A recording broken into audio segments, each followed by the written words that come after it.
Georgia Tech versus Air Force. And Marco, in the pre-show, we talked about your opinion. I love it here. Who do you like and why? I like the under in this game. You've got two option attacks, quirky offenses that both teams know how to defend because they run options themselves, and you've got with an option attack timing issues. One team's been off 30 days, the other team's been off 37. So I think they'll come out and be a little rusty at the beginning. So of the usually time off has two disadvantages for a quirky offense. One is if it's timing based. Two, the other team has a lot of time to prep for it. The fact that each of these teams face it in practice every day makes it even more the case. I love it. I mean, to me, that's something that's not going to be overly accounted for in the line. As I'm looking at the line move, it hasn't moved yet. 56 is a big number. Man, I think this is like a best bet level stuff. Well, it's it's there. 5 of Georgia Tech's last 6 games went under the number to finish the season as well. This offense has struggled even during the regular season. So give me some other bullet points on this. I didn't have very much. I had Air Force is covered only 2 of 9. Georgia Tech has covered 5 of 6. To me, the key is the offenses here. I think you hit a home run with that. Anything else to add to that? I mean, we hit all of my bullet points really in the first minute of the show. I mean, sometimes it's simple. Let me play devil's advocate for a minute. The number's 56. Mm-hmm. It's a big number. Someone like you might come in and say this feels trappy. You got a team, like you said, that's been going under. You've got 2 teams that are running a similar offense. Boy, the number is so high. So that's what I don't think a lot of viewers understand. Sometimes you'll look at a number and say, it's too good to be true, I'm fading it. Why aren't you saying that here?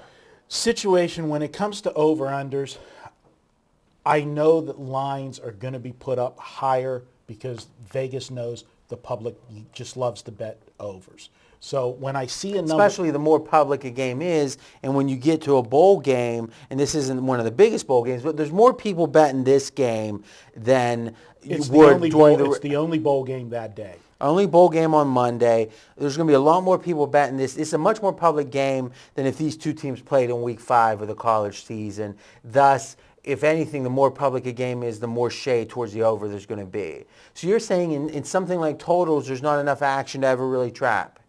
I won't say there's not enough action to do it, but whenever I less see traps and totals. Less traps and totals, but I'd be more inclined if I saw a number low that I would say I'm more apt to jump to the trap side of the game if I think they really put a low number because they're enticing you to go over. So by definition, a trap is going to give you an excuse with the number to play a side you want to play anyway.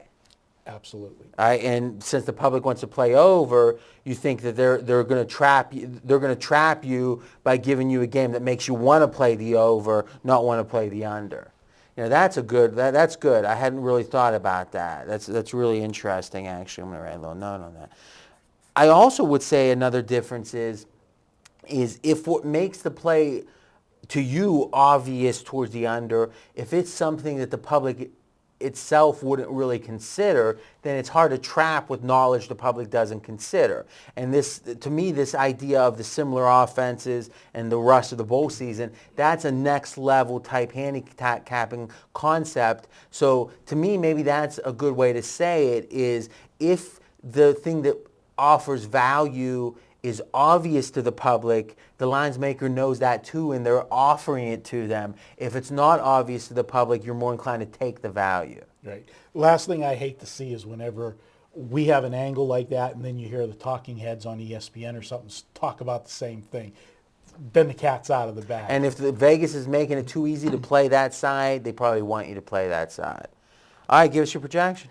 I've got this game 24-20. I actually have Air Force winning the game, but we're going to take it under the 56. I love it. Your turn to continue the conversation in the comment section with Marco and me. And next up is my Week 2 bowl game video best bet, and that's going to be Missouri and Iowa.